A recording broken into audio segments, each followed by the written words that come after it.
ناظرین، افغانستان نے زیادہ تر عرصہ غیر ملکی طاقتوں سے جنگیں لڑنے میں گزارا ہے۔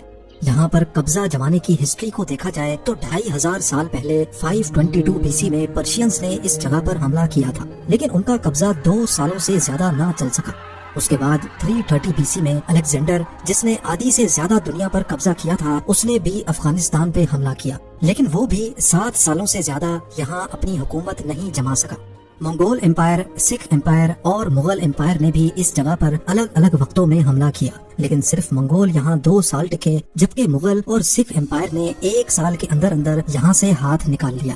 جب برٹش نے سب کانٹیننٹ پہ قبضہ کرنا شروع کیا تو آج کے میانمار سے لے کر بنگلہ دیش، انڈیا اور پاکستان تک سارا کا سارا ایریا برٹش آرمی کے کنٹرول میں تھا۔ افغانستان میں انہوں نے 3 مرتبہ قبضہ جمانے کی کوشش کی، لیکن بدقسمتی سے 1 مرتبہ بھی کامیاب نہ ہو سکے۔ 1979 میں سوویت یونین یعنی آج کے رشیا نے بھی افغانستان پہ قبضہ کرنے کی کوشش کی۔ 9 سالوں تک افغانستان میں جنگ لڑنے کے بعد رشیا کو بھی اپنے ٹروپس یہاں سے نکالنے پڑے۔ اس دوران سوویت یونین اور امریکہ کے درمیان سول وار چل رہی تھی، اور افغانستان کی طرف سے ہار ملنے پر پوری دنیا میں سوویت یونین کا بہت نیگیٹو امپریشن گیا۔ ابھی سوویتس کو یہاں سے نکلے 12 سال ہی گزرے تھے کہ 2001 میں امریکہ نے افغانستان پر حملہ کر دیا۔ حیرت کی بات تو یہ ہے کہ اس جنگ میں صرف امریکہ ہی نہیں بلکہ تمام نیٹو کنٹریز نے مل کر حملہ کیا تھا۔ ایک طرف UK، Canada, Germany, Italy, France, Denmark اور پولینڈ سمیت 13 الگ پاورفل کنٹریز تھیں، تو دوسری طرف افغانستان اس جنگ کو اکیلا ہی لڑ رہا تھا۔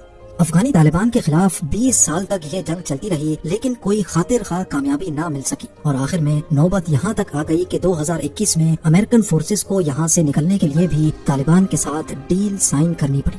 ایکسپرٹس کا کہنا ہے کہ 20 سالہ اس جنگ کے دوران امریکن فورسز افغانستان کے صرف 15% حصے کو کنٹرول کرتی تھی۔ افغانستان کا ٹوٹل ایریا فرانس سے تھوڑا بڑا، جبکہ اس کی پاپولیشن US اسٹیٹ کیلیفورنیا سے بھی کم ہے۔ اتنا چھوٹا ملک اپنے سے 10 گنا بڑے اور طاقتور ملکوں سے کیسے مقابلہ کرتا رہا ہے؟ اس کے کئی سارے جوابات ہیں، لیکن سب سے بڑا جواب افغانستان کی جیوگرافیکل لوکیشن میں چھپا ہے۔ افغانستان کئی الگ الگ قبیلوں میں بٹا ہوا ہے، جس میں ازبیکس، تاجکس اور پشتونز شامل ہیں۔ اس کا پورا بارڈر خود افغانستان نے نہیں بلکہ غیر ملکی طاقتوں نے آج سے 120 سال پہلے بنایا تھا۔ اس بارڈر کی یہاں بسنے والے ٹرائبز کے سامنے کوئی حیثیت نہیں تھی۔ اس کے سدرن بارڈر کی بات کی جائے تو یہاں پشتونز کئی 100 سالوں سے رہتے آئے ہیں، لیکن حقیقت یہ ہے کہ افغانستان میں رہنے والے پشتون سے زیادہ بارڈر کے اس پار پاکستان میں رہتے ہیں۔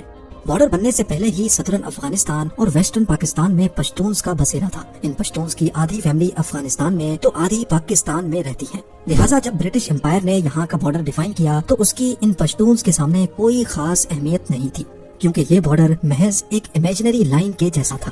جیسے بارڈر ڈیفائن ہونے سے پہلے وہ لوگ ایک دوسرے سے ملنے جایا کرتے تھے، ویسے ہی بارڈر کے بعد بھی جایا کرتے تھے۔ کیونکہ اس بارڈر کا زیادہ تر حصہ انتہائی اونچی پہاڑیوں سے گزرتا ہے، اسی وجہ سے اس بارڈر کو کنٹرول کرنا پاکستان اور افغانستان دونوں کے لیے کافی چیلنجنگ رہا ہے۔ دا ڈیورنٹ لائن کے نام سے پہچانا جانے والا یہ بارڈر 2640 کلومیٹر لمبا ہے، جس میں کم سے کم بھی 300 اسپاٹس ایسے ہیں جہاں سے بارڈر کراس کیا جا سکتا ہے۔ اسی چیز کا فائدہ اٹھاتے ہوئے یہاں ڈرگز، ویپنز اور ملیٹنٹس کی اسمگلنگ بہت کامن ہے۔ افغانستان میں رہنے والے ٹیررسٹ بہت آسانی سے پاکستان آتے اور یہاں سے نئے ملیٹنٹس تیار کر کے واپس لے کر جاتے تھے۔ ان سب وجوہات کی وجہ سے ہی دا ڈیورنٹ لائن کو دنیا کا سب سے خطرناک بارڈر بھی کہا جاتا ہے۔ افغانستان کا میپ دیکھا جائے تو یہ ایک لینڈ لاکڈ کنٹری ہے، یعنی اگر کسی کو اس پر زمینی راستے سے گھس کر حملہ کرنا ہو تو اس کے لیے پڑوسی ملک کی مدد لینا پڑتی ہے، جس میں Iran, Turkmenistan, Uzbekistan, Tajikistan, China اور پاکستان شامل ہیں۔ لیکن جیسے تیسے کر کے اگر افغانستان کے بارڈر تک پہنچا بھی جائے تو حملہ آوروں کو بڑے بڑے پہاڑوں کا سامنا کرنا پڑتا ہے۔ یاد رہے کہ افغانستان بے شک کانٹیننٹ کا سینٹر ہے، لیکن یہاں کی کم آبادی بھی ان پہاڑوں کی ہارش کنڈیشن کی وجہ سے ہی ہے، جن کو ہندو کش ماؤنٹین رینج کہا جاتا ہے۔ یہ رینجز اتنی اونچی اور اتنی خطرناک ہیں کہ یہاں سروائیو کرنا اور ان کو کراس کرنا قریب امپاسبل ہی مانا جاتا ہے۔ یہ عالیشان پہاڑ افغانستان کے 75% ایریا کو کور کیے ہوئے ہیں، جبکہ پوری کنٹری کی بات کی جائے تو 50% سے بھی زیادہ ایریا 2000 میٹرز کی اونچائی پر ہے۔ یہ پہاڑیاں افغانستان کو ایک نیچرل وال کا کام دیتی ہیں، جو غیر ملکی طاقتوں کے لیے تو انجان ہیں، لیکن یہاں کے لوکلز ان پہاڑیوں سے اچھی طرح واقف ہیں۔ جب سوویتس نے افغانستان پہ حملہ کیا تھا تو ملیٹنٹس ان پہاڑوں پہ چھپ کر پاسز سے گزرنے والے رشین ٹینکس اور ٹروپس پہ حملہ کر کے پہاڑوں کی غاروں میں جا کر چھپ جاتے تھے، جہاں ان کو ڈھونڈنا ناممکن ہوتا تھا۔ کئی بار تو ملیٹنٹس پورے پاسز اور روڈز کو بھی اڑا دیتے تھے، جس سے رشینز کئی مہینوں تک آگے نہیں بڑھ پاتے تھے۔ ہندو کش ماؤنٹین رینج جہاں حملہ آوروں کو روکتی ہے، وہیں ان کی وجہ سے ایک شہر سے دوسرے شہر تک گڈز اور سپلائیز کو ٹرانسپورٹ کرنا بھی ایک بہت بڑا چیلنج ہوتا ہے۔ یہاں درجنوں ویلیز ہیں جن میں الگ الگ ٹرائبز بستے ہیں۔ مشکل ترین پہاڑی راستوں کی وجہ سے زیادہ تر ٹرائبز کا آپس میں بھی کنیکشن نہیں ہے، کیونکہ ایک ویلی سے دوسری ویلی تک جانا بہت ہی مشکل ہے۔ اسی وجہ سے ان ٹرائبز نے ویلیز کے بیچ میں ہی اپنی الگ دنیا بسا رکھی ہے۔ ان کے اپنے اپنے قانون ہیں اور زیادہ تر ٹرائبز اپنی سیکیورٹی بھی خود ہی کرتے ہیں۔ یہی وجہ ہے کہ کابل میں موجود سینٹرل گورنمنٹ کا بھی افغانستان کے ٹرائبل ایریاز پر زیادہ ہولڈ نہیں چلتا۔ ظاہر ہے جب افغان سینٹرل گورنمنٹ ہی ان مسئلوں کے سامنے بے بس رہتی ہے تو باہر سے آنے والی ملٹری پاورز کیسے یہاں اپنا ہولڈ برقرار رکھ سکتی ہیں۔ 1979 میں سوویت ملٹری افغان سٹی کوسٹ میں اپنی ملٹری بیس بنانے میں کامیاب ہوئی۔ یہ بیس ایک ویلی میں بنائی گئی تھی جس کی چاروں جانب اونچے پہاڑ موجود تھے۔ اس چیز کا فائدہ اٹھا کر افغان ملیٹنٹس نے ان پہاڑوں پر ڈیرا ڈال لیا اور پوری سوویت بیس کو چاروں طرف سے گھیر لیا۔ کیونکہ یہ ملیٹنٹس اونچی پوزیشنز پہ تھے، اسی وجہ سے انہوں نے ویلی تک جانے کے تمام راستے بند کر دیے۔ بات یہاں تک پہنچ گئی کہ سوویت ملٹری بیس کا پورا سپلائی نیٹ ورک ٹوٹ گیا اور اب وہ صرف ایئر سپلائیز پہ ڈیپینڈنٹ رہ گئے، جو کہ سوویتس کے لیے کوئی لانگ ٹرم سولوشن نہیں تھا۔ افغانی ملیٹنٹس کی یہ اسٹریٹجی صرف سوویتس کو ہی ہرانے میں کامیاب نہیں تھی۔ 2001 میں جب امریکنز نے یہاں قبضہ کرنے کی کوشش کی تو تمام نیٹو کنٹریز کی ٹوٹل 1,30,000 فورس کو افغانستان میں بائے ایئر بھیجا گیا، لیکن اتنی زیادہ فورس کے لیے ریگولر سپلائیز، ایمونیشنز، ٹینکس اور ٹرکس کو پاکستان کے خیبر پاس کے ذریعے بھیجا جاتا تھا۔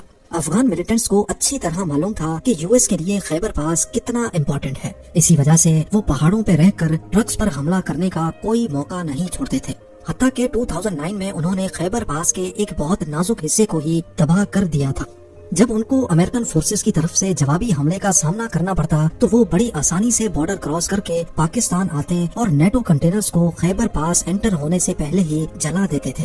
نیٹو فورسز نے افغانستان میں ٹیررسٹ کو ختم کرنے کے لیے افغانستان گورنمنٹ کی مدد بھی لی اور وہاں کے کئی لوکلز کو بھی اس جنگ میں حصے دار بنایا۔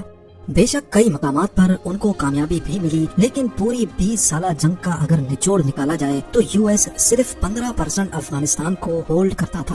ایک ایسٹیمیٹ کے مطابق یو ایس نے افغانستان ملٹری آپریشن میں ٹوٹل $2.3 ٹریلین بہا دیے، یعنی صرف ایک دن میں امریکہ اپنی فورسز پہ $300 ملین خرچ کرتا تھا۔ اتنی زیادہ رقم خرچ کرنے کے بعد بھی جب 85% ایریا میں طالبان کا ہولڈ برقرار تھا تو یو ایس نے یہاں سے نکلنے میں ہی اپنی بہتری سمجھی۔ اب یہ بات تو ہم سب کو سمجھ آ گئی کہ افغانستان کی ڈینجرس پہاڑیاں، اس میں موجود ان گنت سیکرٹ غاریں اور یہاں کے آئسولیٹڈ ٹرائبل ایریاز کی وجہ سے ہی غیر ملکی طاقتیں یہاں زیادہ دیر تک نہیں ٹک سکتی۔ لیکن آخر گھوم پھر کر ہر کوئی افغانستان کو ہی کنٹرول کیوں کرنا چاہتا ہے؟ اس بات کا جواب بھی ہمیں افغانستان کی جیوگرافیکل لوکیشن میں ہی ملتا ہے۔ یہ ایشیا کا سینٹر ہے جس کو ہارٹ آف ایشیا بھی کہا جاتا ہے۔ سینٹرل ایشیا، ساؤتھ ایشیا اور مڈل ایسٹ میں کنیکٹیویٹی بنائے رکھنے کے لیے بہت ضروری ہے کہ افغانستان کے معاملات کنٹرول میں ہوں۔ اب ظاہر ہے جو بھی افغانستان کو کنٹرول کرے گا وہ اس ریجن کی تمام کنٹریز کے لیے بہت خاص بھی ہوگا۔ یہی وجہ ہے کہ افغانستان میں جب بھی کوئی پاور اپنا ہولڈ بنانا چاہتی ہے تو دوسری پاور یہاں ملیٹنٹس کو فنڈ کر کے ان کی ہیلپ کر کے اس پاور کو کمزور کرنا چاہتی ہے۔